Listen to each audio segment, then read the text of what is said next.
The second aspect of intraoral examination is hard tissue examination. This involves the primary examination for the evaluation of the teeth, which includes the visual inspection, the probing, percussion, transillumination, and the basic tools which are required are a good light source, a mirror, a sharp explorer, and an air syringe, which are as basic as in any dental practice.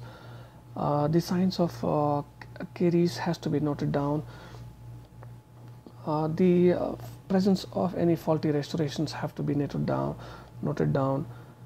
The presence of spacing in between the teeth have to be noted down. The occlusion has to be noted down in case there is any malocclusion, or in case there any difference in the molar relationship or the canine relationship, in case there is a excessive deep bite, excessive overbite, open bite, scissor bite, cross bite, or edge to edge bite, which makes a lot of difference in the occlusion aspect, basically because any changes in the occlusion has deleterious effects on the surrounding musculature.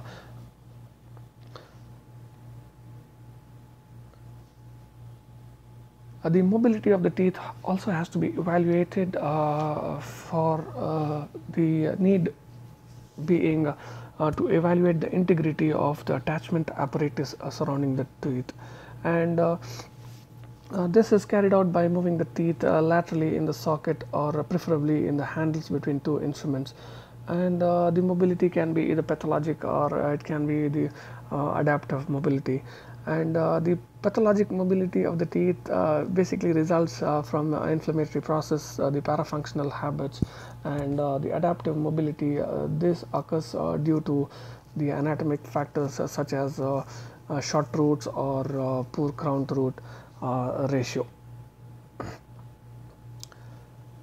Coming to the diagnosis slide, it involves a provisional diagnosis, a differential diagnosis, and a final diagnosis.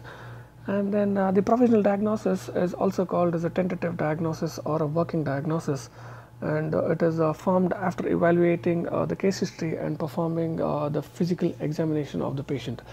The differential diagnosis is a process of listing out of two or more diseases having similar signs and symptoms, of which only one can be or could be attributed to the patient's physical presentation.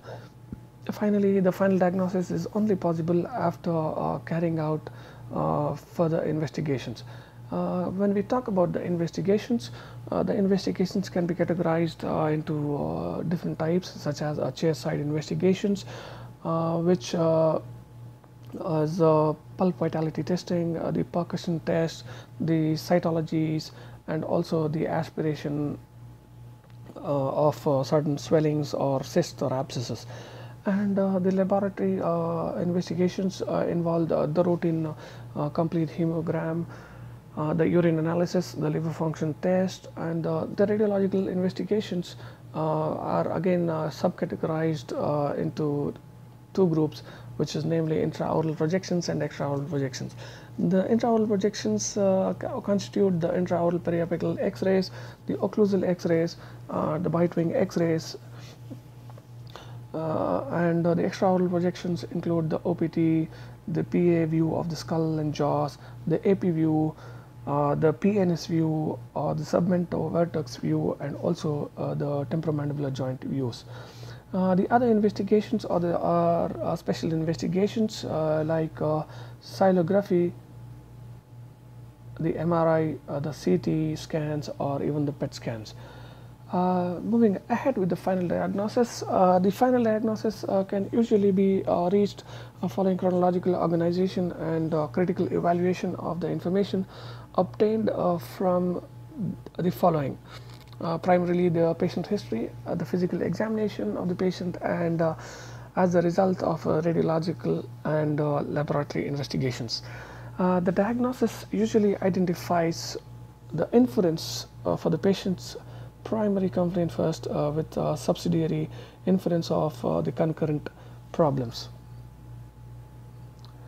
Moving ahead with the treatment planning, the formulation of the treatment plan will depend on both the knowledge and experience of a competent clinician and the nature and extent of treatment facilities available. It also requires the evaluation of any special risks which are posed by the compromised medical status in the circumstance of planned anesthetic diagnostic or surgical procedure, and also the medical assessment of a patient is also very important to identify the need of medical consultation and to recognize the significant deviation from normal health status that may affect the dental management. The different treatment phases in the treatment formulation of the treatment plan are primarily the preliminary phase, the non-surgical phase, the surgical phase, the restorative phase, and finally the maintenance phase. The preliminary phase, this involves the treatment of emergencies such as dental abscess or a periodic abscess, the periodontal conditions, the extraction of hopeless teeth, and provisional replacement if needed may be postponed to a more convenient time. The non-surgical phase involves plaque control and patient education, the diet control in patients with rampant caries, the removal of calculus and root planing, and the correction of restorative and prosthetic irritational factors, the excavation of caries and its restoration. The surgical phase is basically a periodontal phase and endodontic phase, wherein a periodontal therapy, including the placement of implants, is being carried out, and the root canal treatment of pulpally involved teeth are also fall under the purview of the surgical phase. Finally, the restorative, just before the final phase is the restorative phase, which involves the final restorations and fixed and removable prosthodontic appliances, the evaluation of the response to the restorative procedures. In the maintenance phase, which is the final phase of the treatment planning, it basically involves the periodic rechecking for plug and calculus, the gingival conditions, for pockets or any signs of inflammation, the occlusion, the tooth mobility, and other pathologic changes. Moving ahead to the last of slide, prognosis. It is defined as an act of foretelling the course of disease, that is the prospect of survival and recovery from a disease as anticipated from the usual course of that disease or indicated by special features of the case. This is a bonus slide and also a very important slide about the consent. Written consent is a must to get adequate information about the case and before the start of any non-invasive or invasive procedures, just to be away and safe from medical legal travesties which have been rampant these days. I would like to end this presentation with a small dua. Rabbi zidni ilma, Allahumma inni asaluka ilman nafiya. Jazakallah khair for your patient listening, and any inputs and criticisms are welcome. Thank you so much.